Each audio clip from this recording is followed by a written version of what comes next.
TV ವೀಕ್ಷಕರಿಗೆ ನಮಸ್ಕಾರಗಳು. ಎಲ್ಲರಿಗೂ ನಮಸ್ಕಾರ.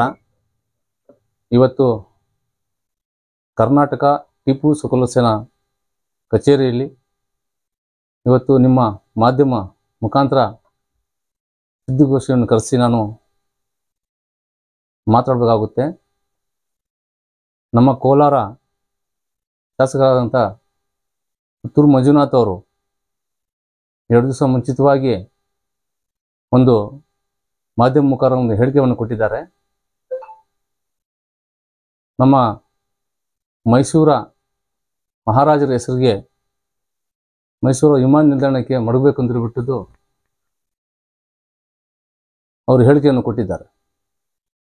ಅದೇ ರೀತಿ ನಮ್ಮ ವಿಧಾನಸೌಧದಲ್ಲಿ ಅನೇಕ ಕಾಂಗ್ರೆಸ್ ಶಾಸಕರು ಸಚಿವರು ಟಿಪ್ಪು ಸುಲ್ತಾನ್ ಹೆಸರು ಹಿಡಬೇಕು ಅಂತ ಅದು ಮೈಸೂರು ವಿಮಾನ ನಿಲ್ದಾಣಕ್ಕೆ ಪ್ರಸ್ತಾಪವನ್ನು ಕೇಂದ್ರ ಸರ್ಕಾರಕ್ಕೆ ಕಳಿಸೋಕೆ ಅವರು ಸಿದ್ಧ ಆಗಿದ್ದಾರೆ.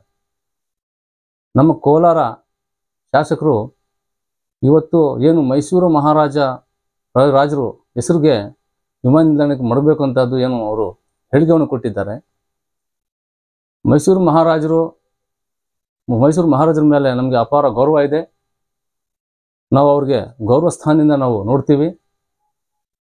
ಅವ್ರ ಹೆಸರು ಮಡಗೋದು ಬಿಡೋದು ಸರ್ಕಾರ ಬಿಟ್ಟಿದ್ದು. ನಮ್ಮ ಕೋಲಾರ ಶಾಸಕರು ಈ ಹೇಳಿಕೆಯಿಂದ ನಮ್ಮ ಅಲ್ಪಸಂಖ್ಯಾತರಿಗೆ ಬಹಳ ನೋವಾಗಿದೆ. ನಾವು ಆ ಹೇಳಿಕೆಯನ್ನು ಖಂಡಿಸ್ತಾ ಇದ್ದೀವಿ. ಯಾಕಂದರೆ ಇವತ್ತು ಕೋಲಾರಲ್ಲಿ ಅಲ್ಪಸಂಖ್ಯಾತರ ಮತದಿಂದ ಗೆದ್ದು ಇವತ್ತು ಮೈಸೂರು ಮಹಾರಾಜರ ಹೆಸರಿಗೆ ಅವರು ಮನವಿ ಮಾಡ್ತಾರೆ ಅಂದರೆ ಅರ್ಥ ಮಾಡ್ಕೋಬೇಕಾಗುತ್ತೆ ಅವ್ರ ಮನಸ್ಥಿತಿ ಏನಿದೆ ಅಂತ. ಹೋದ್ಸಲಿ MP ಎಲೆಕ್ಷನ್ಗೆ RSS ಏಜೆಂಟಾಗಿ ಕೆಲಸ ಮಾಡಿದಂಥ ಪುತ್ತೂರು ಮಂಜುನಾಥ್ ಅವರು ಈ ಸಲ ಮತ್ತೆ MP ಎಲೆಕ್ಷನ್ ಬರ್ತಾ ಇದೆ. ಆ MP ಎಲೆಕ್ಷನ್ಗೆ ಮತ್ತೆ RSS ಬುದ್ಧಿ ತೋರಿಸ್ತಾ ಇದ್ದಾರೆ ಅಂತ ಹೇಳ್ಬಿಟ್ಟು ನಮಗೆ ಅನುಮಾನ ಇದೆ.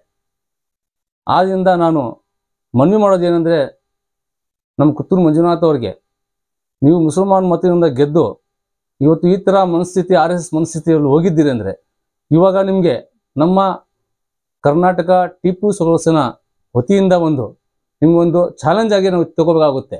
ನೀವು ರಾಜೀನಾಮೆ ಕೊಡಿ. ರಾಜೀನಾಮೆ ಕೊಟ್ಟು ಇವತ್ತು ನೀವು ಮತ್ತೆ ನಿಂತ್ಕೊಳ್ಳಿ ಎಲೆಕ್ಷನ್ಗೆ, ನೋಡೋಣ ಯಾರು ಗೆಲ್ಲಿತಾರೆ ಅಂತ ಗೊತ್ತಾಗುತ್ತೆ.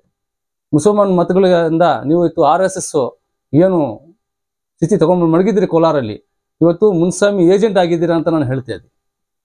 ಇವಾಗ ಮತ್ತೆ ಎಲೆಕ್ಷನ್ ಏನು ಬರ್ತಾ ಇದೆ ಅದಕ್ಕೆ ಈ ಹೇಳಿಕೆಯನ್ನು ಕೊಟ್ಟು ಮುಸಲ್ಮಾನರಿಗೆ ಗೊಂದಲಕ್ಕೆ ವ್ಯಕ್ತಪಡಿಸಿದ್ರೆ ನೀವಲ್ಲ.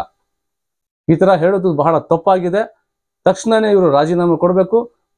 ಮತ್ತೆ ನಾನು ಮಾಧ್ಯಮ ಮುಖಾಂತರ ಮಾನ್ಯ ಮುಖ್ಯಮಂತ್ರಿಗಳಿಗೆ ಸಿದ್ದರಾಮಯ್ಯ ಸಾರ್ಗೆ ಹಾಗೂ ನಮ್ಮ ಉಪಮುಖ್ಯಮಂತ್ರಿ DK ಶಿವಕುಮಾರ್ ಸಾಹೇಬ್ರನ್ನ ಮನವಿ ಮಾಡ್ತೀನಿ. ಇಂಥ RSS ಮನಸ್ಸಿರೋ ಶಾಸಕರಿಗೆ ತಕ್ಷಣವೇ ನೀವು ವಜಾಗೊಳಿಸಬೇಕು. ಇವರು ತಕ್ಷಣ ರಾಜೀನಾಮೆ ಕೊಡಬೇಕು. ರಾಜೀನಾಮೆ ಕೊಟ್ಟು ಮತ್ತೆ ಎಲೆಕ್ಷನ್ಗೆ ಮೈಸೂರಿಗೆ ಹೋಗಿ ನಿಂತ್ಕೊಳ್ಳಿ. ಅವರು ಮೈಸೂರು ಮಹಾರಾಜರ ಮೇಲೆ ಪ್ರೀತಿ ಇದೆ, ಹೋಗ್ಬಿಟ್ಟು ಮೈಸೂರಾಗಿ ನಿಂತ್ಕೋಬೇಕು. ಇವರು ಇಲ್ಲೇನಕ್ಕೆ ನಿಂತ್ಕೋಬೇಕು? ಕೋಲಾರಾಗಿ ನಿಂತ್ಕೊಂಡು ಮುಸಲ್ಮಾನರು ಓಟ್ ತಗೊಂಡು ಇವತ್ತು ಮೈಸೂರು ಮಹಾರಾಜರಿಗೆ ಅವರು ಪ್ರೀತಿ ತೋರಿಸ್ಬೇಕಾದ್ರೆ ಇಷ್ಟು ದಿವಸದಿಂದ ಪ್ರೀತಿ ಎಲ್ಲಿ ಹೋಗಿದ್ದು? ಮೈಸೂರು ಮಹಾರಾಜ ಮೇಲೆ ಪ್ರೀತಿ ಎಲ್ಲಿ ಹೋಗಿದ್ದು? ಇವ್ರಿಗೆ ಈ ಥರ ಪ್ರೀತಿ ತೋರಿಸ್ಬೇಕಂದ್ರೆ ಅಲ್ಲೋಗಿ ನಿಂತ್ಕೊಳ್ಳಿ, ರಾಜೀನಾಮೆ ಕೊಡಲಿ. ಅವರು ಹಣದ ಬೆಲೆ ತೂಕ ಮಾಡಿಕೊಂಡು ಇವ್ರಿಗೆ ಚಾಲೆಂಜ್ ಮಾಡಿಕೊಂಡು ಮಾಡ್ಬೇಕಂದ್ರೆ ತಕ್ಷಣವೇ ಸ್ವಲ್ಪ ಆದರೂ ನಾಚಿಕೆ ಮಾನ ಮರ್ಯಾದೆ ಏನೇನ ಇದ್ರೆ ತಕ್ಷಣ ರಾಜೀನಾಮೆ ಕೊಡ್ಬೇಕು. ಇವರು ರಾಜೀನಾಮೆ ಬಿಟ್ಬಿಟ್ಟು ಮೈಸೂರು ಮಹಾರಾಜರ ಹೆಸರಲ್ಲಿ ನಿಂತ್ಕೊಳ್ಳಿ. ಎಲೆಕ್ಷನ್ಗೆ ನಾವು ಬೇಡ ಅಂತ ಹೇಳೋದಿಲ್ಲ. ಪ್ರಜಾಪ್ರಭುತ್ವದಲ್ಲಿ ಎಲ್ಲರಿಗೂ ಹಕ್ಕಿದೆ ನಿಂತ್ಕೊಳ್ಳಿ. ಮೈಸೂರು ಮಹಾರಾಜರ ಹೆಸರು ಮೇಲೆ ನಿಂತ್ಕೊಂಡು ಗೆಲ್ಲಿ ನೋಡೋಣ. ಇದು ಕರ್ನಾಟಕ ಟಿಪ್ಪು ಸುಲ್ತಾನ್ ವತಿಯಿಂದ ಇವತ್ತು ಮಾನ್ಯ ನಮ್ಮ ಶಾಸಕರಿಗೆ ಮನವಿ ಮಾಡೋದಂದ್ರೆ ಅಂತ ಹೇಳಿಕೆ ಕೊಡೋದು ಬಿಡ್ಬೇಕು. ಮತ್ತೆ ಎಲ್ಲ ಅಲ್ಪಸಂಖ್ಯಾತರಿಗೆ ಅವರು ಕ್ಷಮೆಯನ್ನು ಕೇಳಬೇಕಾಗುತ್ತೆ.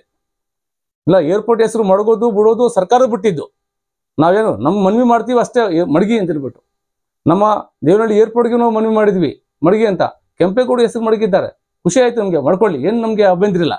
ಇವಾಗ ಮೈಸೂರು ಸಂಸ್ಥಾನದಲ್ಲಿ ಒಂದು ಟಿಪ್ಪು ಸುಲ್ತಾನ್ ಅವರು ರಾಜಭಾರ ಮಾಡಿದ್ದಾರೆ. ಅವರು ಬ್ರಿಟಿಷ್ ವಿರುದ್ಧ ಹೋರಾಟ ಮಾಡಿದ್ದಾರೆ. ಬಟ್ ಸ್ವಂತ ಮಕ್ಕಳಿಗೆ ಅವರು ಕುದು ಮಡಗಿದ್ದಾರೆ. ಅಂತ ವ್ಯಕ್ತಿ ಹೆಸರು ಮಡಗಿದ ತಪ್ಪೇನಿಲ್ಲ ಅಂತದ್ದು ನಮ್ಮ ಉದ್ದೇಶ. ಅದರಿಂದ ದಯವಿಟ್ಟು ನಾನು ಮನವಿ ಮಾಡ್ತಾ ಇದ್ದೀನಿ, ಇಂಥ ಮಾತುಗಳು ಹೇಳೋದು ಬಿಡಬೇಕು. RSS BJP ಏಜೆಂಟ್ ಆಗಿ ಕೆಲಸ ಮಾಡ್ತಾ ಇದ್ದಾರೆ. ತಕ್ಷಣ ನಮ್ಮ ಮುಸಲ್ಮಾನರು, ಅಲ್ಪಸಂಖ್ಯಾತರು, ಜಾತಿ ಎಲ್ಲ ಅರ್ಥ ಮಾಡ್ಕೋಬೇಕು ಇದು ಮನಸ್ಥಿತಿ ಏನಿದೆ ಅಂತ.